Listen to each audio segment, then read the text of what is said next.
안녕하세요. 시냇가 책방입니다. 저는 책방지기 한 걸음씩입니다. 오늘은 톨스토이 단편선에서 바보 이반을 읽어드리도록 하겠습니다. 바보 이반. 어느 마을에 부유한 농부가 살고 있었다. 이 농부는 세 아들과 딸 하나를 두었다. 맏아들인 시몬은 전쟁터에 나가 왕을 섬기는 군인이었고 둘째인 뚱보 타라스는 돈이 많은 장사꾼이었다. 셋째 아들인 이반은 누이와 함께 집에 남아 뼈빠지게 농사를 지었다. 이반은 사람들에게 바보라고 놀림받을 만큼 어수룩했지만 마음씨 착하고 성실한 농부였다. 큰 아들 시몬은 크게 출세해서 차르에게 높은 벼슬과 땅을 받았고 귀족의 딸과 결혼했다. 시몬은 수입이 좋고 땅이 많았지만 수지를 맞추기 힘들었다. 귀족 행세하는 아내가 돈 벌기 무섭게 물쓰듯 써버려 늘 살림살이가 궁했다. 그래서 시몬은 소작세를 거두려고 직접 농장으로 갔다. 그런데 소작인들은 난감해하며 말했다. 세를 드릴 수 없습니다. 돈 나올 구멍이 있어야죠. 우리는 말도 소도 쟁기도 어느 것 하나 갖춘 것이 없답니다. 먼저 그런 것들이 있어야 돈이라는 것도 생기지요. 시몬은 아버지에게 가서 따졌다. 아버지는 부자하면서 저에게 아무것도 주지 않았습니다. 제 몫의 유산으로 땅의 3분의 1을 주십시오. 제 땅으로 이전하겠습니다. 그러자 아버지는 고개를 저었다. 그러는 너는 나에게 해준 것이 한 가지라도 있느냐? 내가 왜 너에게 내 땅을 3분의 1이나 줘야 한단 말이냐? 그리고 그건 이반과 내 누이에게 공평하지 않다. 이 집에 있는 건 모두 그 애들이 열심히 일해서 마련한 것이다. 그걸 내가 어떻게 처분하겠느냐? 시몬은 답답하다는 듯 아버지에게 정색하고 말했다. 이반은 바보잖아요. 누이도 귀머거리에 벙어리고요. 그런 애들한테 뭐가 필요하겠어요? 그럼 이반이 뭐라 하는지 한번 물어봐라. 이반의 것이니 이반이 알아서 할 일이다. 그 옆에 있던 이반이 대답했다. 아버지, 큰 형님이 원하시는 대로 땅을 나누어 주세요. 저한테는 아버지를 모실 수 있는 땅만 있으면 충분해요. 결국 시몬은 쓸모없는 땅만 남겨두고 값이 나갈 기름진 땅을 자기 몫으로 옮긴 뒤 가버렸다. 하지만 이반은 불평하지 않고 열심히 돌밭이나 다름없는 땅을 일궜다. 이렇게 애쓴 결과 이반은 예전처럼 기름진 땅을 많이 가질 수 있게 되었다. 둘째 아들 뚱보 타라스는 많은 돈을 모아 상인의 딸과 결혼했다. 그런데도 그 역시 늘 불만이 가득했다. 아버지를 찾아온 타라스가 요구했다. 아버지, 왜 형에게만 땅을 나눠주시나요? 저에게도 나눠주십시오. 하지만 아버지는 땅을 떼어주고 싶지 않았다. 예전처럼 기름진 땅을 얻기 위해 이반이 얼마나 고생했는지를 보았기 때문이었다. 너는 우리에게 해준 거라고는 아무것도 없다. 지금 집에 있는 것은 모두 이반의 것뿐이다. 나는 그 애하고 내 누이 말라냐를 섭섭하게 할 수 없다. 저런 녀석에게 뭐가 필요합니까? 저 녀석은 바보 아니에요? 시집올 사람이 아무도 없을 테니 장가갈 수도 없습니다. 벙어리 누이도 마찬가지고요. 아무것도 필요 없을 겁니다. 그렇잖아 이반?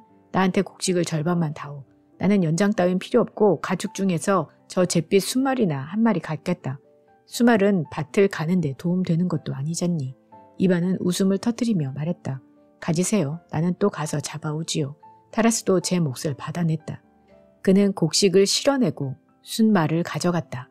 이반은 예전처럼 늙은 암말 한 마리로 농사를 지어 부모님을 모셨다.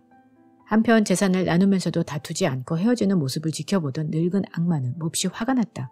늙은 악마는 심술을 부려 이반 형제가 서로 미워하고 싸우도록 만들어야겠다고 결심했다. 그는 어린 악마 셋을 큰 소리로 불렀다. 봐라, 저기 3형제가 살지? 시몬이란 군인과 타라스라는 뚱보, 그리고 이반이라는 바보 녀석 말이다. 저 녀석들은 너무 의족해 살아. 서로 네가 먹어라 하며 지내거든. 특히 저 이반이란 바보 녀석이 내 일을 모조리 망쳐놓았다. 이제부터 너희 셋이 저 녀석들에게 들러붙어 싸움질을 시켜 을을 끊어놓아라. 어때? 할 수 있겠느냐? 할 수 있다마다요. 어떻게 할 작정이냐? 가난해지면 서로 싸우지 않고는 못 베길걸요? 먼저 먹을 게 하나도 없도록 만든 다음 세 녀석을 한 곳에 모으는 거죠. 그러면 틀림없이 서로 치고받고 다툴 겁니다. 저희만 믿으세요. 늙은 악마가 말했다. 그거 좋은 생각이다. 너희가 할 일을 잘 알고 있구나. 가거라. 녀석들 사이를 떼어넣기 전에는 돌아와선 안 된다. 어기면 너희 새놈 가죽을 몽땅 벗겨놓을 테니 그리 알아라. 어린 악마들은 숲으로 들어가 어떻게 일을 벌일지 의논했다. 저마다 조금이라도 쉬운 일을 맡으려 했다. 오랫동안 궁리한 끝에 제비뽑기를 해서 각자 누구를 맡을지 결정하기로 했다. 그리고 먼저 일을 마치면 반드시 돌아와야 한다고 약속했다. 어린 악마들은 맡은 일을 열심히 하기로 다짐하고 헤어졌다. 약속한 날이 되자 악마들은 다시 모여 그동안의 일을 이야기했다. 시몬을 맡은 첫 번째 어린 악마가 입을 열었다. 내일은 아주 잘 돼가고 있어. 시몬은 내일 분명히 아버지한테 갈 거야. 다른 악마들이 물었다. 어떻게 했는데? 용기를 살살 불어넣었지. 그랬더니 그 녀석은 차르에게 온 세계를 정복하겠다고 약속하지 않겠어? 그러자 왕은 시몬을 대장으로 임명해서 인도를 치라고 보낸 거야. 모든 병사가 모인 그날 밤 나는 시몬의 병사들이 갖고 있는 화약을 모조리 적셔놓고 인도 부대에 가서 지푸라기로 만든 병사를 만들어 놓았지. 시몬 병사들은 곳곳에서 지푸라기 병사가 몰려오는 것을 보고 잔뜩 긴장했어. 시몬은 쏘라고 명령했지만 대포고 총이고 나가야 말이지. 시몬 병사들은 사색이 되어 놀란 양떼처럼 주랭랑을 놓을 수밖에. 그래서 인도 왕은 아주 쉽게 그들을 쳐부쉈지. 시몬은 톡톡히 망신을 당하고 땅을 몽땅 몰수당한 데다 패전 책임을 지고 내일 사형당할 거야. 나에겐 이제 꼭 하루 일감만이 남았을 뿐이야. 이제 시몬 집으로 도망가도록 감옥에서 꺼내는 일만 남았어. 내일이면 완전히 끝장나니까 너희 가운데 누구 도움이 필요한지 말해봐. 타라스에게 갔다가 돌아온 두 번째 악마도 제 일에 관해 얘기했다. 나는 도움 따윈 필요 없어. 내 일도 잘 돼가거든. 타라스 녀석도 이제 일주일 이상 버티기 어려워. 나는 먼저 그 녀석의 배를 잔뜩 불려 욕심꾸러기로 만들었어. 그랬더니 녀석은 남의 재산을 턱없이 탐내고 보지 못한 것까지도 모두 사고 싶어 안달이 난 거야. 있는 대로 돈을 털어 끝없이 물건을 사면서도 여전히 모자라서 계속 사들이는 거야. 지금은 빚까지 얻었어. 너무 긁어모으다 보니 물건을 어떻게 처치할지 안절부절 못하고 있어. 일주일 뒤면 꿔다 쓴 돈을 갚아야 할 날짜가 닥치는데 그 안에 나는 녀석의 물건을 모조리 거름으로 만들 거야.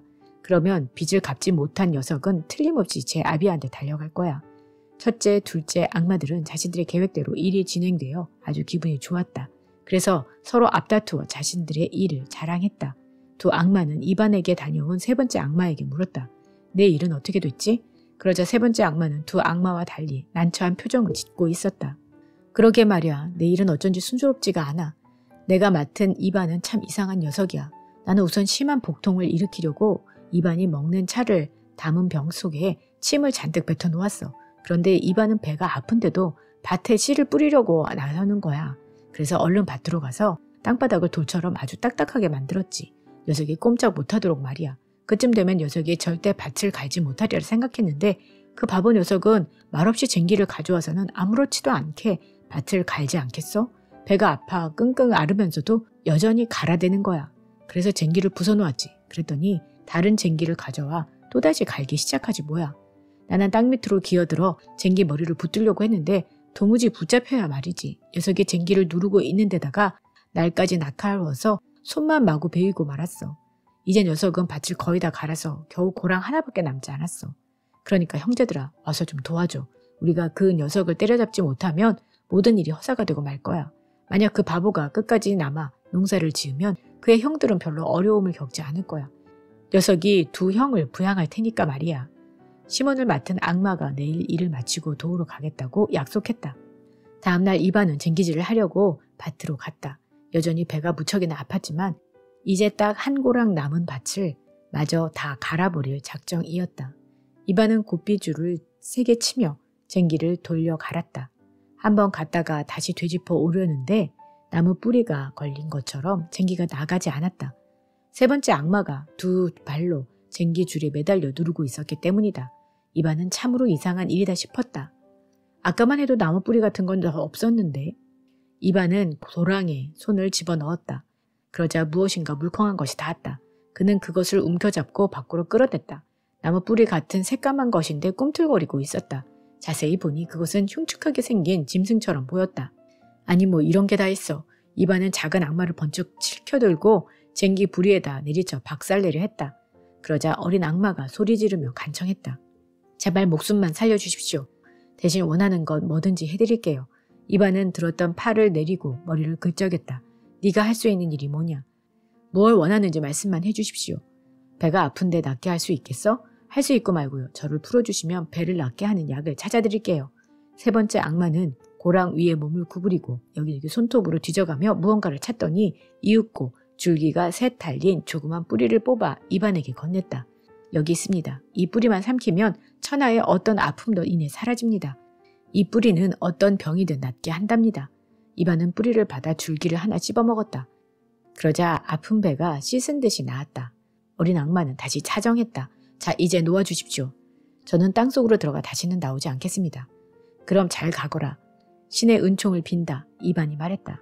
악마들은 신의 이름을 듣는 걸 몹시 싫어했다. 악마는 이반이 말을 끝내기 무섭게 땅속으로 모습을 감추었다. 남은 것이라곤 땅속의 작은 구멍뿐이었다. 이반은 줄기가 2개 남은 뿌리를 모자 속에 쑤셔넣고 남은 밭을 갈았다. 마지막 일항을 다 갈고 쟁기를 뒤집어 얹고 집으로 돌아왔다.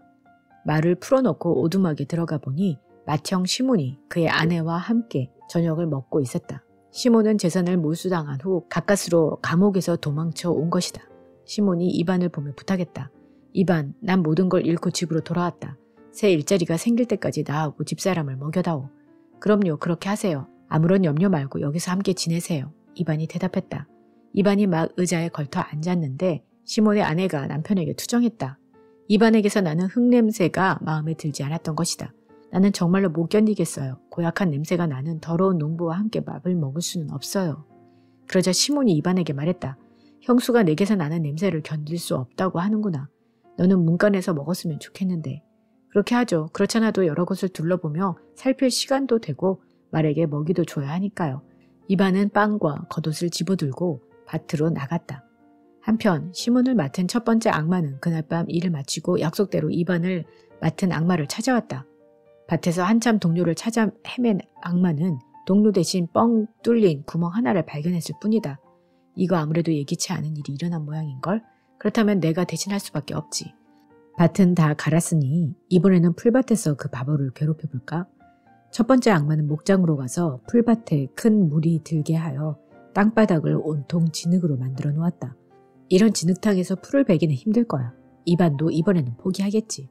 이 사실을 모르는 이반은 새벽에 큰 낫을 들고 풀밭으로 나갔다. 이반은 진흙투성으로 변한 땅을 아랑곳하지 않고 풀을 뱄다. 하지만 내두르기만 해도 날이 무뎌져 낫을 바꿔야 했다. 안 되겠다. 숫도를 가져와야겠어. 가는 김에 빵도 가져와야지. 비록 일주일이 걸리는 한이 있더라도 다 베기 전에는 이곳을 떠나지 않겠어. 악마는 그 소리를 듣고 고민했다. 뭐 저런 바보 같은 놈이 있지. 저 녀석에게 이런 방법으로는 안 되겠다. 무슨 다른 방법이 없을까? 첫 번째 악마는 풀숲에 숨어 이렇게 중얼거리며 이반의 목초지로 다가갔다. 이반은 낫을 갈아 다시 베기 시작했다. 악마는 풀 속에 몰래 들어가 낫을 붙잡고 흙 속에 처박았다. 이반은 힘이 들었지만 거의 일을 끝냈다. 이제 습지 일부만 남았다. 악마는 습지로 들어가며 다짐했다. 이번에는 손가락에 잘리는 한이 있더라도 베지 못하게 할 테다. 이반은 습지로 왔다. 보기에는 풀이 그리 억세 보이지 않았는데 이상하게 잘 베어지지 않았다. 이반은 있는 힘을 다해 낫을 내리쳤다. 악마는 더 이상 베겨내지 못했다. 뒤로 물러날 겨를도 없었다. 일이 틀어졌다고 여긴 악마는 덤불 속으로 몸을 숨겼다. 이반은 큰 낫을 마구 휘둘러 덤불을 치며 어린 악마의 꼬리 반을 잘라버렸다.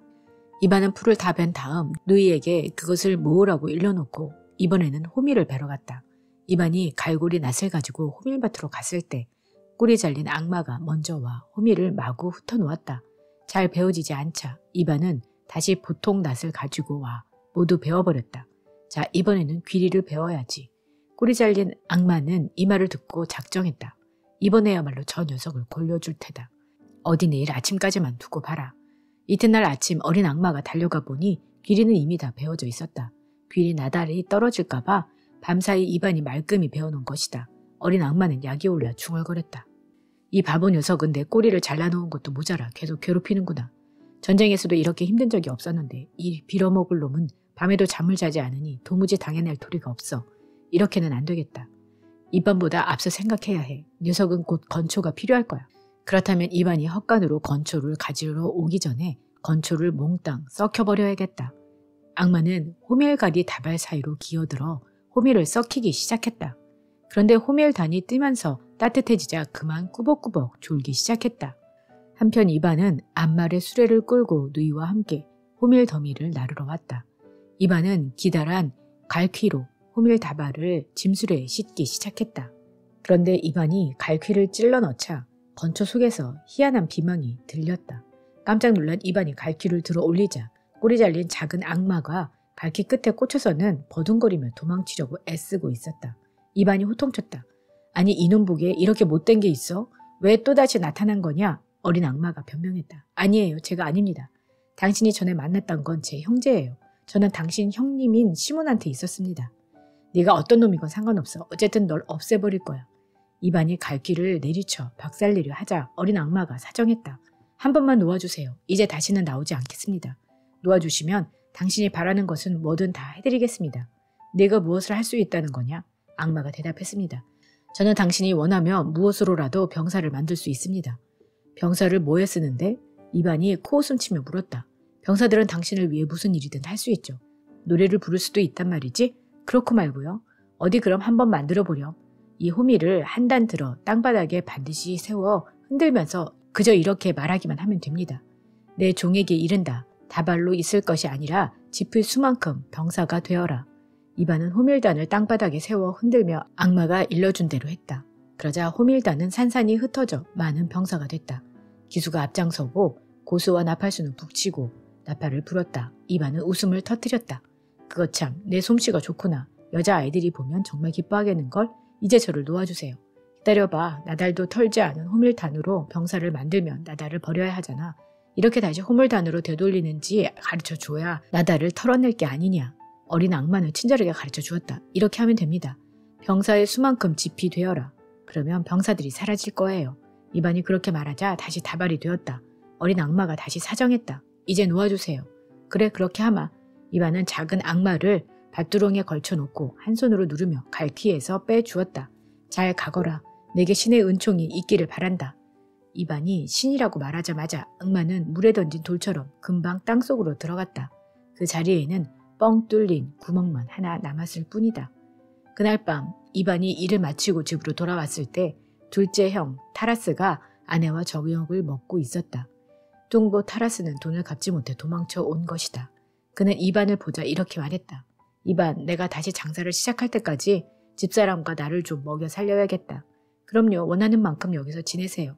이반은 기꺼이 받아들였다. 이반은 겉옷을 벗고 식탁 앞에 앉았다. 그러자 타라스의 아내가 얼굴을 찌푸렸다. 고약한 땀냄새 나는 저 바보와 같이 밥을 먹을 수 없어요. 그러자 타라스가 거들었다. 이반, 너에게서 좋지 않은 냄새가 나니 저 문간에 가서 먹어라.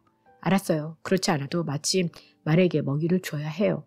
이반은 제 몫의 빵을 들고 바깥으로 나갔다. 다음날 타라스를 망하게 한 둘째 악마가 약속대로 형제를 도와 바보 이반을 괴롭히려고 농장으로 왔다. 밭에서 이리저리 동료를 찾았으나 끝내 찾지 못하고 단지 구멍 하나만을 발견했다. 풀밭으로 가보니 습지에 악마의 잘린 꼬리가 있었다. 이어 호미를 베어낸 밭에서도 두 번째 구멍을 발견했다. 아무래도 형제들 신상에 무언가 좋지 않은 일이 생긴 모양이다. 내가 대신 그 바보 녀석을 혼내야겠다. 그날 오후 이미 들일을 마친 이반은 숲에서 나무를 베고 있었다. 두 형이 좁은 집에서 함께 사는 것을 옹색하게 느꼈는지 자기네 살 집을 지어달라고 이반에게 요구했기 때문이다. 어린 악마는 숲으로 달려가 이반이 나무 베는 것을 방해했다. 이반은 쓰러뜨리기 좋게 밑동에 홈을 파놓으려 했지만 나무는 이상하게 쓰러져서는 안 될 곳으로 넘어가 다른 나무 가지에 걸렸다. 이반은 지렛대를 만들어 이리저리 방향을 틀면서 겨우 나무를 쓰러뜨렸다. 이반은 다른 나무를 베기 시작했다. 하지만 이번에도 마찬가지였다. 이반은 갖은 애를 써서 간신히 나무를 쓰러뜨렸다. 이어 세 번째 나무에 달려들었지만 전과 같았다. 이반은 50그루쯤 베려고 했으나 10그루도 베지 못했다. 벌써 해가 뉘엿뉘엿 지기 시작했다. 지칠 대로 지친 이반은 등이 쑤시고 맥이 탁 풀렸다. 좀 쉬기 위해 도끼를 나무에 처박아 놓고 앉았다. 둘째 악마는 나무의 높은 가지 위에서 그런 이반을 지켜보고 있었다. 녹초가 되었구나. 이제 너무 지쳐서 일을 계속할 수 없을 거야. 형제가 모두 한 집에 살게 된다면 서로 싸우게 될 테지. 둘째 악마는 기쁨에 겨워서 가지 위에서 춤을 추기 시작했다. 그러느라 이반이 다시 일을 시작한 것을 보지 못했다. 벌떡 일어난 이반은 도끼를 쳐들어 반대쪽에서 냅다 내리쳤다. 그러자 나무가 부지직 빠개지며 쓰러졌다. 둘째 악마는 워낙 갑작스럽게 가지가 꺾이는 바람에 미처 피할 겨를도 없이 나무에서 떨어져 가지에 깔렸다. 이반은 깜짝 놀랐다. 아니 요망한 게 약속을 어기고 또 나왔구나. 둘째 악마는 당황했다. 아닙니다. 제가 아닙니다. 저는 당신 형 타라스한테 있었어요. 네가 어떤 놈이건 내 알 바 아니다. 도끼로 내 놈을 베어버릴 테다. 이반은 번쩍 도끼를 쳐들어 악마를 죽이려 했다. 어린 악마는 정신없이 싹싹 빌었다. 제발 저를 죽이지 마세요. 원하는 것이 있으면 무엇이든 다 해드릴게요. 내가 무엇을 할 수 있단 말이냐. 저는 당신이 원하는 만큼 그 말을 만들어드릴 수 있어요. 둘째 악마가 애원했다. 어디 한번 만들어봐라. 둘째 악마는 이반에게 어느 특별한 떡갈나무 잎을 모아달라고 했다. 이 떡갈나무 잎을 들고 두 손으로 비비세요. 그러면 금화가 땅바닥에 떨어질 겁니다. 이반은 나뭇잎을 들고 비벼보았다. 그랬더니 아니나 다를까 누런 금화가 우수수 쏟아졌다. 어린 아이들이 갖고 놀기 좋겠는걸? 자, 그럼 저를 놔주세요. 어린 악마가 사정했다. 이반은 지렛대를 들어 어린 도깨비를 빼냈다. 신의 은총이 함께하기를 바란다. 이제 가도 좋아. 이반이 말했다. 신의 이름을 언급하자 둘째 악마는 물에 돌을 던지기라도 한 것처럼 금방 땅속으로 기어들어갔다. 그 자리에는 역시 구멍 하나만이 남았다. 이반은 곧 형들이 옮겨가 살 수 있도록 집을 두 채 지어주었다. 추수가 끝나자 이반은 성대한 장치를 계획했다. 이반은 잔치에 온 마을 사람들을 초대했다. 형들도 초대했지만 그들은 거절했다. 우리는 농부의 잔치란 걸 본 적이 없어. 이반은 이웃과 함께 즐겁게 마셨다. 쥐기가 오르자 춤판이 벌어진 길가로 나갔다. 이반은 춤추는 여인들에게 자신을 칭찬해달라고 했다. 그러면 나는 여러분이 아직 한 번도 구경해보지 못한 것을 보여주겠어요. 여인들은 웃음을 터뜨리며 그를 칭찬해 주었다. 자, 어서 보여줘요. 금방 가져올게요. 이반은 씨앗 상자를 안고 숲속으로 뛰어갔다. 어머, 저 바보 좀 보게. 여인들이 비웃었다. 그러고는 이내 이반에 대해 잊어버렸다. 잠시 후 이반은 무언가 가득 채워 넣은 씨앗 상자를 들고 돌아왔다. 나눠줄까요? 그게 뭔데요? 어디 나눠줘봐요. 이반은 그 말을 한 주먹 쥐어 아낙네들에게 던졌다. 갑자기 큰 소란이 일어났다. 여인들이 그것을 주우려고 몰려들었고 농부들도 달려왔다. 하마터면 한 할머니는 짓눌려 죽을 뻔했다. 이반은 껄껄껄 웃었다. 그렇게 서로 밀치지 말아요. 여기 더 줄 테니까. 그는 다시 그 말을 뿌렸다. 많은 사람이 떼지어 몰려들었다. 이반은 상자에 있는 그 말을 모두 뿌렸다. 그런데도 사람들은 더 달라고 졸라댔다. 이제 다 털었어요. 다음에 또 주지요. 자, 이젠 춤을 춰볼까요? 좋은 노래를 불러봐요. 여인들은 노래를 불렀다. 노래가 재미없는데요? 그럼 어떤 노래가 좋지요? 내가 보여주지요. 이반은 헛건으로 가서 호밀단을 한 움큼 뽑아 나다를 떨어내더니 그것을 똑바로 세워놓고 툭 치며 말했다. 자, 내 종에게 이른다. 다발로 있을 것이 아니라 짚의 수만큼 병사가 되어라. 그러자 호밀단은 산산이 흩어져 병사로 변해 북과 나팔을 쿵짝거렸다. 이반은 병사들에게 노래를 부르라고 이른 뒤 그들과 함께 길로 나갔다. 마을 사람들은 모두 깜짝 놀랐다. 병사들은 노래를 부르며 즐겁게 어울렸다. 이윽고 이반은 사람들에게 아무도 따라와서는 안 된다고 단단히 일렀다. 병사들을 헛간으로 데리고 간 이반은 본디 모습대로 다발을 지어 마른 풀 더미에 던졌다. 이반은 집으로 돌아와 잠자리에 들었다. 다음날 아침 맏형 시몬이 이 일을 알고 이반을 찾아왔다. 동생아, 도대체 그 병사를 어디서 데려왔다가 어디로 데려갔지? 그건 알아서 뭘 하시려고요. 뭘 하냐고? 병사만 있으면 뭐든 다 할 수 있단 말이야. 어떤 왕국도 쳐부술 수 있어. 진작 말씀하시지 그랬어요. 그러면 병사들을 멀리 데리고 가겠다고 약속해 주셔야 해요. 그렇지 않고 여기서 병사들을 먹여 살리려면 하루 만에 온 동네를 몽땅 털어먹을 테니까요. 시몬은 병사를 데리고 떠나기로 약속했다. 이반은 헛간으로 형을 데리고 갔다. 이반이 호밀단으로 타작마당을 내리치자 동시에 중대 규모의 병사가 만들어졌다. 계속해서 그는 온 들판을 가득 메울 만큼 많은 병사를 만들어냈다. 어때요? 이제 됐어요? 됐어. 이제 충분하구나. 고맙다, 이반. 시몬은 크게 기뻐했다. 뭘요? 만일 더 필요하시거든 언제든 오세요. 얼마든지 더 만들어 드릴 테니. 요즘에는 집이 잔뜩 있으니까요. 시몬은 병사들을 이끌고 인근 왕국을 공격하기 위해 떠났다. 시몬이 떠나자마자 이번에는 뚱보 타라스가 찾아왔다. 그 역시 어제 일을 알았던 것이다. 그는 아우에게 간청했다. 동생아, 숨기지 말고 말해보렴. 어디서 그 말을 얻었지? 만일 내게 그렇게 많은 돈이 있다면 나는 벌써 온 세계 돈을 긁어 모았을 텐데 말이야. 그래요? 아, 그렇다면 진작 말씀하실 일이지.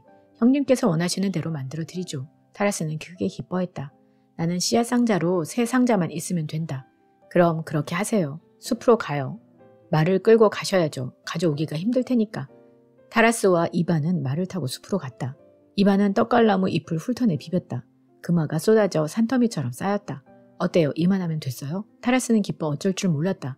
당장에는 이만큼만 있으면 충분하다. 고맙다, 이반. 멀려 필요하거든 언제든 오세요. 더 만들어 드릴 테니. 잎사귀는 많으니까 얼마든지 만들어 줄게요. 뚱보 타라스는 달구지에 금화를 가득 싣고 장사하러 떠났다. 두 형 모두 제 갈 길로 떠났다. 시몬은 전쟁을, 타라스는 장사를 했다. 시몬은 두 나라를 정복하고 타라스도 큰 돈을 벌었다. 어느 날 시몬과 타라스는 한자리에 만나 서로 속내를 털어놓았다. 시몬은 병사를 얻은 경위를 설명했다. 타라스는 어떻게 돈을 모았는지 이야기했다. 나는 나라를 정복해서 잘 지내는데 돈이 넉넉하지 못해 걱정이야. 병사들을 먹여 살릴 돈이 부족해. 타라스가 말을 받았다. 나는 돈은 꽤 모았는데 다만 한 가지, 그것을 지킬 사람이 한 명도 없는 게 골칫거리예요. 시몬이 대꾸했다. 이반에게 찾아가자꾸나. 녀석에게 병사를 더 만들게 해서 내 돈을 지키게 할 테니 너는 그 병사를 먹여 살릴 만큼 돈을 만들어 달라고 하는 거야. 둘은 이반에게 찾아갔다. 시몬이 말문을 열었다. 이반, 아무래도 병사가 좀 모자라. 그러니 좀 더 만들어다오. 아주 조금이라도 좋으니 말이야. 이반은 고개를 설레설레 저었다. 안 돼요. 형님에게 이제 더는 병사를 만들어 드리지 않겠습니다. 아니 이반, 왜 그러지? 얼마든지 만들어 주겠다고 약속했잖아. 약속했죠. 하지만 이제 더는 만들지 않겠습니다. 어째서 만들지 않겠다는 거야, 이 바보 녀석아. 왜냐하면 형님 병사가 사람을 죽였기 때문이에요. 나는 형님의 병사들이 그렇게 많은 사람을 죽일지는 몰랐어요. 내가 밭을 가는데 한 여인이 엉엉 통곡하고 있지 않겠어요? 그래서 물었어요. 누가 돌아가셨어요? 그러자 여인은 시몬의 병사가 전쟁에서 내 남편을 죽였다고 라고 말했어요. 나는 군대가 노래만 부르는 줄 알았는데 글쎄 사람을 죽였대요. 그래서 더는 병사를 만들지 않기로 했어요. 이반은 당당하게 주장하며 더는 병사를 만들지 않았다. 한편 뚱보 타라스도 이반에게 그 말을 더 만들어 달라고 사정했다. 이번에도 이반은 고개를 내어주었다. 안 돼요. 이제 더는 그 말을 만들지 않겠습니다. 왜 그러니? 너는 언제든 더 만들어주겠다고 약속했잖아. 약속이야 했죠. 하지만 이제 더는 만들지 않겠습니다. 어째서 만들지 않겠다는 거냐, 이 바보 녀석아. 형님의 금화가 미하일로프 집 암소를 빼앗아 갔기 때문이에요. 어째서 빼앗겼다던 자세히 이야기하지요. 미하일로프 집에 암소 한 마리가 있어서 아이들이 거기서 짜낸 우유를 마셨어요. 그런데 어느 날 그 아이들이 나를 찾아와 우유를 달라고 졸라대는 거예요. 그래서 너희 집 암소는 어디에 있지? 하고 물어봤죠. 그랬더니 어디론가 끌어가 버렸다는 거예요. 어떤 놈이 끌고 갔는데? 라고 물었더니 배불뚝이 타라스의 마름이 찾아와 엄마에게 금화 세 잎을 주고는 가져갔어요. 우리는 이제 마실 것이라고는 하나도 없어요 라고 하더군요. 나는 형님이 금화를 놀이개로 삼는 줄만 알았는데 아이들한테서 암소를 빼앗아갔어요. 나는 더는 금화 따윈 만들어드리지 않겠습니다. 바보 이반은 막무가내였다. 더는 병사와 금화를 만들지 않았다. 둘째는 허탕을 친 채 떠났다. 그들은 어떻게 공경을 헤쳐나갈지 상의했다. 시몬이 먼저 말을 꺼냈다. 그럼 이렇게 하자. 내가 나에게 군대를 유지할 돈을 주면 너에게 병사 절반을 줄게. 내 돈을 지키도록 말이지. 타라스는 동의했다. 두 형제는 가진 것을 서로 나누었다. 두 사람은 제각기 왕이 되었다. 이반은 부모를 모시면서 벙어리 누이와 함께 들에서 일했다. 어느 날 늙은 개가 병들어 거의 죽을 지경에 이르렀다. 이반은 개가 불쌍한 나머지 벙어리 누이에게 빵을 얻어 모자에 넣은 후 던져주었다. 그런데 그만 모자에 구멍이 뚫려 빵과 함께 작은 악마가 준 풀뿌리 한 줄기가 떨어졌다. 늙은 개는 빵과 함께 그것을 주워 먹었다. 그 순간 생기를 찾은 개는 뛰어오르며 장난치다가 짖기도 하고 꼬리를 흔들었다. 병이 말끔히 나은 것이다. 부모는 그것을 보고 깜짝 놀랐다. 도대체 어떻게 개를 낫게 했지? 이반이 대답했다. 저는 어떤 병이든 낫는 풀뿌리를 가지고 있는데 그 하나를 개가 먹은 거예요. 그 무렵 왕의 딸이 병을 앓았다. 왕은 방방곡곡에 방을 써 붙이도록 했다. 누구라도 좋으니 공주의 병을 낫게 해준 자에게 크게 포상할 것이며 만일 그가 미혼이라면 사위로 삼겠다는 것이다. 물론 이반 마을에도 방이 붙었다. 아버지와 어머니는 이반을 불렀다. 너도 왕이 내린 방이 무엇인지 들었지? 그 신통한 풀뿌리로 공주의 병을 낫게 해보렴. 그러면 한평생 행복을 누릴 것이 아니냐? 부모님 말씀이니 그렇게 할게요. 이반은 흔쾌히 대답하고 곧 떠날 채비를 했다. 부모는 나들이 옷을 준비했다. 이반은 문간으로 나서다 손이 굽은 여자 거지가 있는 것을 보았다. 당신은 무슨 병이든 다 낫게 한다면서요. 제 손도 좀 낫게 해주세요. 이대로는 신발도 신을 수 없어요. 이반이 말했다. 그렇게 해주지요. 이반은 풀뿌리를 꺼내 서슴지 않고 여자 거지에게 주었다. 여자 거지는 그것을 삼키자 곧 병이 낫고 그 자리에서 손을 내둘렀다. 이반을 데려가려던 부모는 하나밖에 남지 않은 풀뿌리를 여자 거지에게 준 것을 알고 몹시 질책했다. 풀뿌리가 없으니 이제 공주를 낫게 할 길이 없어진 것이다. 거지 따윈 가엾게 여기면서 공주님은 가엾지 않다는 것이냐? 이반은 공주도 가엾다는 생각이 들었다. 그는 수레에 부랴부랴 짚을 쌓고 그 위에 앉아 떠나려고 했다. 도대체 어디로 가는 거냐 이 바보 녀석아. 공주님을 낫게 하려고 가는 겁니다. 하지만 너는 병을 치료할 수 있는 게 아무도 없지 않으냐. 걱정하지 마세요. 이반은 대수롭지 않게 말하고는 말을 몰고 떠났다. 이반이 궁궐에 다 내려서자 그 순간 공주의 병이 씻은 듯이 나았다. 왕은 크게 기뻐하며 이반을 불러들이라 이르고 그에게 훌륭한 옷을 입혔다. 이제부터 그대는 짐의 부마로다. 황공합니다. 이반은 공주와 결혼했다. 얼마 후 왕은 세상을 떠나고 이반이 새 왕이 되었다. 이리하여 세 형제 모두 왕이 되었다. 세 형제는 별탈 없이 저마다 나라를 다스렸다. 맏형인 시몬은 지프로 만든 병사를 중심으로 진짜 병사를 모집했다. 그는 열제마다 한 명씩 병사를 내되 그 병사는 키가 크고 살갗이 희며 얼굴이 깨끗해야 한다고 지시했다. 그는 모집한 병사를 모두 훈련시켰다. 자기 뜻에 거스르는 사람이 있으면 군사를 풀어 복종시켰다. 모든 사람이 그런 그를 두려워했다. 왕이 된 시몬은 그야말로 남부러울 게 없었다. 머릿속에 떠오르는 것, 눈에 띄는 것은 모두 자기 것으로 만들었다. 군다를 이용해 자신이 필요한 것은 무엇이든 빼앗아 왔기 때문이다. 뚱보 타라스도 호사스러운 생활을 계속했다. 그는 이반에게 얻은 돈을 낭비하지 않고 그것을 미천 삼아 큰 돈을 모았다. 그 역시 그럴싸한 제도를 만들었다. 그는 자신의 돈은 돈깨 속에 넣어두고 백성에게 돈을 우려냈다. 또한 인두세, 통행세, 거마세, 집신세, 각반세, 복장세 등 온갖 세금을 명분으로 돈을 짜냈다. 백성은 모두 가난했기 때문에 돈을 대신에 무엇이든 그에게 가져왔고 그마저 없는 사람은 부역에 시달려야 했다. 바보 이반의 생활 또한 그리 나쁘지 않았다. 장인 장례를 치르기 무섭게 화려한 왕의 옷을 다 벗어던지고 왕비에게 그것을 옷장에 넣게 했다. 그리고는 다시 삼배 옷에 잠방이를 걸친 뒤 집신을 신고 일에 매달렸다. 도무지 답답해 못 견디겠어. 배는 자꾸 불러가는데 먹을 수도 잠을 잘 수도 없으니 말이야. 그는 부모와 벙어리 누이를 불러 또다시 일을 했다. 사람들이 수군거렸다. 당신은 왕이 아니십니까? 상관없어. 왕도 먹어야 하니까. 신하들이 들어와 진언했다. 월급을 치를 돈이 없사옵니다. 걱정할 것 없어. 돈 없거든 안 주면 되지 뭐. 월급을 안 주면 그들은 근무하지 않을 것이옵니다. 그럼 그렇게 하라지. 근무하지 않아도 좋아. 오히려 자유롭게 일하게 될 테니. 모두 걸음이나 내게 해. 걸음 정도는 많이 만들어 놓았을 테니까. 이번에는 백성들이 재판을 받으러 왔다. 저자가 제 돈을 훔쳤사옵니다. 그러자 이반이 판결했다. 아 좋아. 그러니까 돈이 필요해서 그랬단 말이지. 이 때문에 모든 사람이 왕은 바보라는 사실을 알게 되었다. 왕비가 염려했다. 왕이시여 모두 당신을 바보라고 합니다. 괜찮소. 걱정하지 마세요. 왕비는 고민을 거듭했다. 그런데 그녀 또한 바보였다. 제가 어찌 남편을 거스를 수 있겠어요. 바늘 가는 대로 실이 따라가야죠. 그녀는 왕비 옷을 벗어 장 속에 넣고 벙어리 시누이에게 농사일을 배우러 갔다. 이를 익힌 그녀는 남편을 거들기 시작했다.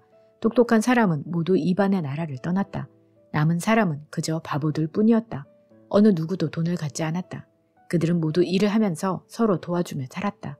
늙은 악마는 어린 악마들이 세 형제를 파멸시켰다는 소식을 전하기만 학수고대했다. 그런데 아무리 기다려도 소식이 없었다. 궁금한 탓에 사정을 살펴볼 양으로 직접 여기저기 돌아다녔다. 그런데 찾아낸 것이라곤 단지 구멍 3개뿐이었다. 아무래도 실패한 모양이야. 그렇다면 내가 직접 손을 쓸 수밖에 없군. 그는 이반의 형제들을 찾으러 갔다. 그들은 예전에 살던 곳을 떠나 각각 다른 나라에서 살았다. 그들 모두 건재할 뿐만 아니라 왕이 되어 나라를 다스리고 있었다. 늙은 악마는 먼저 시몬의 나라로 갔다. 그리고는 제 모습을 감추고 장수로 변신해 시몬 앞에 나섰다. 시몬 폐하, 왕께서는 위대한 무인이신 듯 하옵니다. 저는 군대에 대해 경험이 많이 있어 전하를 섬기고자 합니다. 시몬 왕은 그에게 여러 가지를 물어보고는 현명한 사람이라고 생각해서 가까이 두었다. 새로운 장군이 된 늙은 악마는 군대를 강력하게 만드는 방법을 알려주었다. 우선 첫째로 더 많은 군사를 모아야 합니다. 이 나라에는 집안일만 하는 백성이 너무 많습니다. 젊은 사람들은 모조리 징집해야 합니다. 둘째로 신식 소총과 대포를 만들지 않으면 안 됩니다. 신이 콩을 흩뿌리듯 한 번에 100발의 총알이 나가는 소총을 만들어 올리겠습니다. 그리고 어떤 것이든 불로 태워버릴 수 있는 무서운 성능의 대포도 만들겠습니다. 이것은 사람이고 말이고 성벽이고 할 것 없이 모든 것을 깡그리 태워 없앨 것입니다. 시몬 왕은 그의 건의를 받아들였다. 그리고는 이내 이웃 나라에 싸움을 걸었다. 전쟁이 벌어지자마자 시몬 왕은 병사들에게 적군을 향해 총과 대포를 마구 퍼부으라고 명령하며 단숨에 쳐부수고 그 절반을 태워버렸다. 겁먹은 이웃나라 왕은 곧 항복하고 그 나라를 바쳤다. 시몬 왕은 크게 기뻐했다. 자, 이번에는 인도를 정복해야지. 시몬 왕의 소문을 들은 인도 왕은 전략을 미리 알아차리고 철저히 대비했다. 인도의 왕은 청년뿐 아니라 여자들까지도 모조리 병사로 뽑았다. 그리하여 그의 병사는 시몬의 병사들보다 훨씬 많아졌다. 그는 소총이며 대포 만드는 법을 이미 알고 있는 데다 공중을 날아 머리 위로 포탄을 쏘는 것까지도 생각해냈다. 시몬 왕은 인도 왕에게 선전포고를 했다. 그는 이번 전쟁도 지난번과 마찬가지로 단번에 승리할 거라고 믿었다. 그런데 날카로운 낫이라고 언제나 잘 드는 것은 아니다. 인도 왕은 시몬 군대가 사정거리 안으로 들어오는 것을 막고 여자 병사들을 날틀에 태워 공중에서 마치 잔딧물에 약을 뿌리듯 시몬 진영에 포탄을 퍼붓게 했다. 시몬의 군대는 혼비백산하여 여기저기로 어지럽게 달아났다. 결국 시몬 왕 혼자만 남았다. 인도 왕에게 나라를 빼앗긴 시몬은 가까스로 도망쳐 발길 닿는 대로 정처 없이 떠돌아 다녔다. 마청 시몬을 결단낸 늙은 악마는 다음으로 타라스 왕에게 갔다.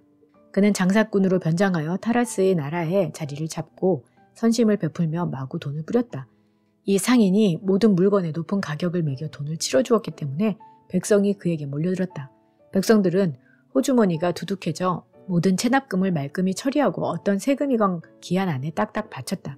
타라스 왕은 크게 기뻐하고 그 상인을 고맙게 여겼다.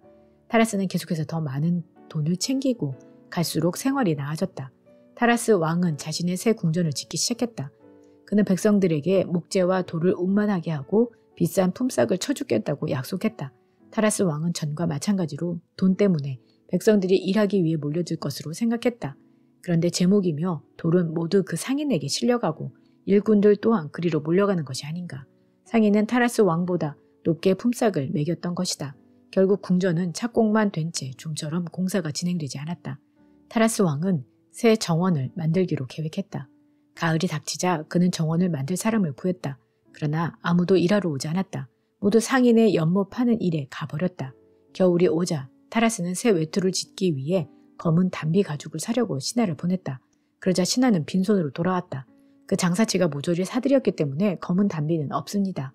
그자는 매우 비싸게 값을 쳐주고 그 가죽으로 방석까지 만들었다 합니다. 이번에 타라스 왕은 종마를 사기 위해 신하를 보냈는데 모두 빈손으로 돌아와 좋은 종마는 모두 그 상인 손에 들어가 연못에 채울 물을 나르고 있더라고 말했다. 백성들은 왕의 일은 아무것도 하지 않으면서 상인을 위한 일은 무엇이든 했다. 상인에게서 번 돈으로 단지 세금만 낼 뿐이었다. 타라스 왕은 돈이 남아돌아 어디다 둘지 모를 정도였지만 생활은 더욱 어려워졌다. 이제 모든 계획을 그만두고 어떻게든 살아나갈 공리를 하지 않으면 안 되었다. 모든 곳이 옹색했다. 유리사도 여자도 사제도 모두 상인 쪽으로 빠져나갔다. 이제 식료품까지 모자랐다. 그 상인이 한꺼번에 모조리 사들였고 단지 세금만 낼 뿐이었다. 타라스 왕은 화가 잔뜩 나서 그 상인을 내쫓았다. 그러나 그는 국경 근처에 자리 잡고 역시 같은 짓을 했다. 사람들은 여전히 상인의 돈을 보고 그에게만 몰려갔다. 타라스 왕의 사정은 매우 나빠졌다. 며칠씩 먹지도 못하는가 하면 상인이 왕비까지 사려 한다는 풍문이 들려왔다. 잔뜩 주눅이 든 타라스 왕은 어찌할지 몰랐다. 어느 날 마청 시몬이 그에게 찾아왔다. 좀 도와줘. 인도 왕에게 패했어. 그런데 뚱보 타라스 역시 백가죽이 등에 붙을 지경이었다. 나도 꼬박 이틀 동안이나 아무것도 먹지 못했단 말이에요. 늙은 악마는 두 형제를 망하게 한 후 이반을 찾아갔다. 장수로 변장한 늙은 악마는 이반에게 병사를 만들 것을 권했다. 이반 왕이시여, 왕에게는 군대 없이 지내신다는 것은 채통이 서지 않는 일입니다. 어명을 내리시기만 한다면 신이 백성 가운데서 병사를 뽑아 훌륭한 군대를 만들겠습니다. 이반은 기꺼이 수락했다. 군대를 만들어 보시오. 하지만 그들에게 노래하고 춤추는 것도 가르쳐야 해요. 나는 그것을 좋아하거든요. 늙은 악마는 이반의 나라를 돌아다니며 지원병을 모집했다. 군대에 지원하는 자는 누구나 보드카 한 병과 빨간 모자를 얻게 될 것이라고 말했다. 그러나 백성들은 코웃음을 쳤다. 술 따윈 우리에게도 얼마든지 있어요. 우리가 직접 술을 빚고 있으니까요.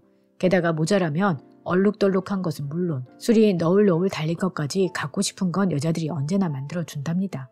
군대에 지원하는 백성은 한 명도 없었다. 늙은 악마는 이반에게 돌아왔다. 어리석은 바보들은 자진해서 병사가 되려 하지 않습니다. 그들을 권력으로 몰아세워야 합니다. 그것도 좋겠는걸? 그럼 권력으로 몰아세우시오. 늙은 악마는 백성들에게 널리 알렸다. 백성들은 모두 병사가 되어야 하며 만약 거역하는 자가 있으면 왕이 내린 차명을 면치 못할 것이다. 백성들은 장수를 찾아갔다.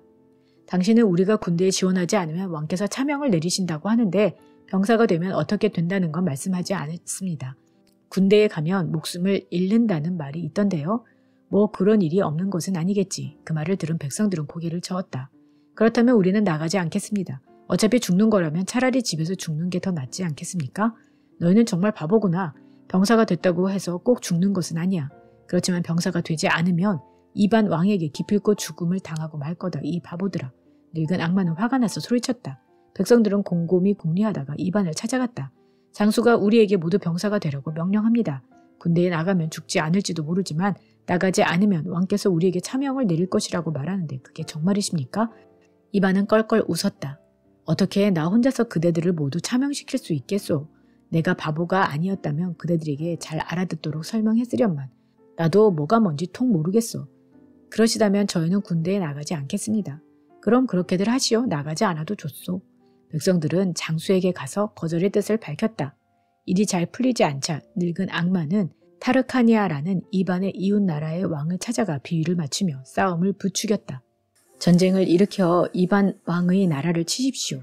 그 나라에는 돈은 없지만 곡식과 가축, 그 밖에 모든 것들이 넉넉하게 있습니다. 전쟁을 결심한 타르카니아 왕은 먼저 대군을 모으고 총과 대포를 갖추고는 이반의 나라에 쳐들어갔다. 사람들이 이반에게 달려와 알렸다. 타르카니아 왕이 싸움을 걸어왔습니다.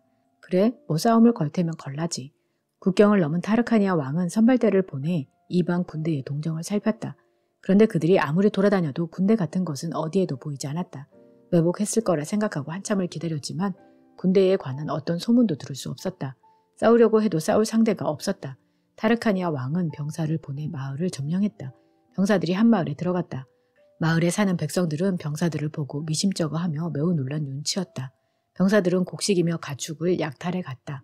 백성들은 무엇이건 선선히 내주었다. 그들은 적군에게 마을에 와서 살라고 권하기까지 했다. 병사들은 다른 마을로 가보았으나 그것도 마찬가지였다. 병사들은 며칠째 여기저기 돌아다녔지만 이르는 곳마다 모두 같은 일이 벌어졌다. 마을 사람들은 있는 대로 모두 내주었고 어느 사람도 자신을 지키려 하지 않았다. 이봐요 젊은이들, 당신네 나라에서 살기 어렵거든 모두 우리나라에 와서 살아요. 병사들은 사방팔방으로 돌아다니면서 알아보았으나 군대 같은 것은 없었다. 백성들은 모두 열심히 일하면서 서로 도와주고 있었다. 병사들은 이내 지루해져 타르카니아 왕에게 돌아갔다. 저희는 전쟁을 할 수 없습니다. 차라리 다른 나라로 보내주십시오. 전쟁다운 전쟁이면 좋겠습니다. 도대체 이게 뭐란 말입니까? 마치 약하고 힘없는 사람들을 무참히 죽이는 것 같아 이 나라에서는 더 이상 싸울 수가 없습니다. 타르카니아 왕은 머리끝까지 화가 치밀었다. 그는 온 나라의 마을을 두수시고 집과 곡식을 불사르고 가축을 죽이라고 명령했다. 만일 어명에 따르지 않는 자가 있으면 누구든 어김없이 처벌하겠다. 병사들은 깜짝 놀라 왕의 명령을 실행했다. 그들은 집이며 곡식을 불태우고 가축을 죽였다. 그런데도 백성들은 자신을 지키려 하지 않고 울기만 할 뿐이었다. 왜 우리를 괴롭히는 겁니까? 어째서 우리 재산을 불태우는 겁니까? 필요하거든 차라리 그냥 가져가면 될 것을. 병사들은 침울해졌다. 그들은 행패를 멈추었다. 그리고는 뿔뿔이 흩어지고 말았다. 늙은 악마는 더욱 화가 났다. 그가 이반에게서 맞서 시도한 일은 모두 실패로 돌아가고 말았다. 군대의 힘으로는 이반을 괴롭히지 못한다는 것을 깨달은 그는 한 번 더 시도해보기로 마음먹었다. 늙은 악마는 말쑥한 신사로 변장하여 이반의 나라로 왔다. 뚱보 타라스 경우처럼 돈으로 이반을 괴롭힐 계획이었다. 나는 유용한 지식을 전해서 당신들에게 도움을 드리고자 합니다. 이 나라에서 집을 짓고 장사를 하겠습니다. 거 좋은 일이오. 그러시다면 여기서 사는 것을 허락하겠소. 이반이 말했다. 이튿날 아침 그는 금화가 들어있는 커다란 종이 자루를 가지고 광장으로 갔다. 여러분은 돼지처럼 살고 있어. 그래서 여러분에게 어떻게 살아야 하는지 가르쳐 주고자 하오. 먼저 이 도면처럼 집을 지어주시오. 여러분은 일을 하고 지시는 내가 하겠소. 그리고 답례로 이 금화를 드리겠소. 그는 자신있게 금화를 보여주었다. 바보들은 깜짝 놀랐다. 지금까지 그들은 돈을 별로 가진 적이 없었고 필요할 때에는 물건을 바꾸거나 품앗이를 했기 때문이다. 그들은 금화에 반해버렸다. 이건 우리 객감으로 좋겠는걸? 늙은 악마는 타라스의 나라에서 그랬듯이 누런 금화를 마구 뿌려댔다. 그러자 사람들은 그것을 얻기 위해 그의 집에 드나들었고 금화와 물건을 바꾸기도 했다. 늙은 악마는 속으로 고소해했다. 이제야 일이 순조롭게 풀리는군.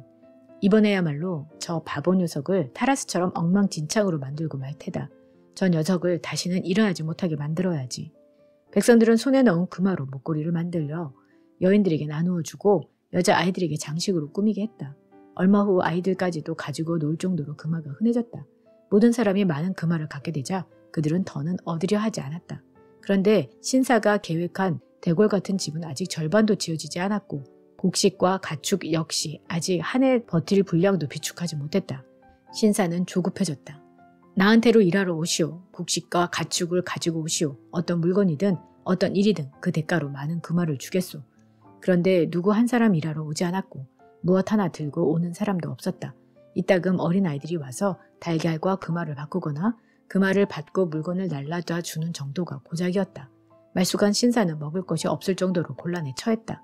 그는 어느 집에 들어가 암탉을 사려고 금화를 내밀었다. 그러자 안주인이 냉정하게 거절했다. 그런 건 우리 집에 숱하게 있어요. 어느 날 날품 파리꾼의 집에 들러 비옷을 사려고 금화를 내밀었다. 그러나 그 역시 냉담했다. 우리 집에는 어린애가 없어서 가지고 놀 사람이 없어요. 그리고 귀한 물건이라 이미 새 잎이나 가져다 놨습니다. 늙은 악마는 빵을 사려고 농사꾼 집에 들렀다. 그 농사꾼도 돈을 받지 않았다. 우리 집에선 필요 없어요. 적선을 하는 거라면 몰라도. 그럼 좀 기다리시구려. 금방 여편네 보고 빵을 대접해 드리라고 이를 테니까. 늙은 악마는 침을 탁 뱉더니 농사꾼 집에서 주랭랑을 쳤다. 적선이 문제가 아니라 농부의 말이 문제였다. 친절한 말을 듣는 것이 칼보다 더 무서웠던 것이다. 늙은 악마는 끝내 빵을 얻지 못했다. 사람들은 이미 그 말을 충분히 손에 넣었기 때문에 늙은 악마가 내미는 돈을 보고 어떤 것도 주지 않았다. 대신 그들은 입을 모아 이렇게 말했다. 무엇인가 딴 것을 가지고 오거나 일을 하러 오거나 그것도 아니면 신의 이름으로 도와달라고 부탁하면 원하는 것을 드리지요. 늙은 악마는 돈 이외에는 아무것도 가진 게 없었고 일을 하기는 싫었다. 게다가 신의 이름을 듣는 것만으로도 상처를 입었다. 늙은 악마는 잔뜩 화가 났다. 어찌된 일이지? 당신들에겐 더 많은 금화가 필요하잖아. 돈만 가지면 무엇이든 살 수 있고 어떤 일꾼이든지 들여놓는단 말이야. 백성들은 그 말을 듣는 둥 마는 둥 했다. 아니죠. 그런 건 필요 없습니다. 여기선 따로 돈을 낸다든가 세금을 내는 일이 없으니 그까지 돈 따위 많이 가져봐야 전혀 쓸모가 없어요. 늙은 악마는 저녁도 먹지 못한 채 잠자리에 들었다. 백성들이 입안을 찾아가 물었다. 도대체 저희는 어찌해야 합니까? 소신들에게 말쑥한 신사가 나타났습니다. 그는 맛있는 음식이나 좋은 술만 좋아하고 깨끗한 옷을 입기 좋아하면서 일은 도무지 하려 들지도 않습니다. 그러면서 금화만 내밉니다. 금화가 모이기 전에는 모두 그 신사에게 무엇이나 다 주었지만 이제는 어느 곳도 주는 사람이 없습니다. 이 신사를 어떻게 해야 할까요? 굶어 죽게 둘 수는 없는데 동냥도 하지 않으니 말입니다. 이반은 다 듣고 나서 당부했다. 아무렴 우리가 먹여 살려야지. 양치기 목자처럼 집집을 돌아다니게 하시오. 별 도리 없이 늙은 악마는 이 집 저 집 돌아다녔다. 마침 이반의 궁궐에 들를 차례가 됐다. 늙은 악마가 점심을 먹으러 가보니 궁궐에서는 병어리 여동생이 점심을 차리고 있었다. 그녀는 지금까지 게으름뱅이에게 종종 속아왔다. 게으름뱅이는 일하지 않으면서도 늘 맨 먼저 밥 먹으러 와서 마련한 음식을 남김없이 먹어 치우곤 했다. 벙어리 처녀는 사람 손만 보고도 게으름뱅이인지 아닌지를 곧잘 가려냈다.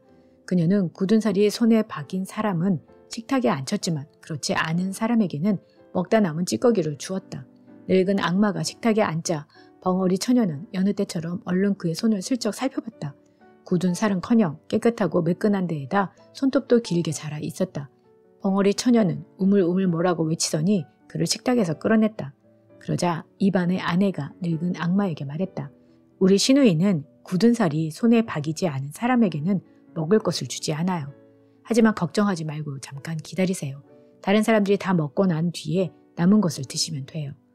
늙은 악마는 궁궐에서 내게 이따위 것을 먹이는구나 라고 생각하고 화가 치밀었다. 그래서 이반에게 따졌다. 이 나라에는 모든 사람이 손으로 일하도록 하는 어리석은 법이 있나 봅니다. 그것은 여러분이 어리석기 때문에 나온 법에 지나지 않습니다.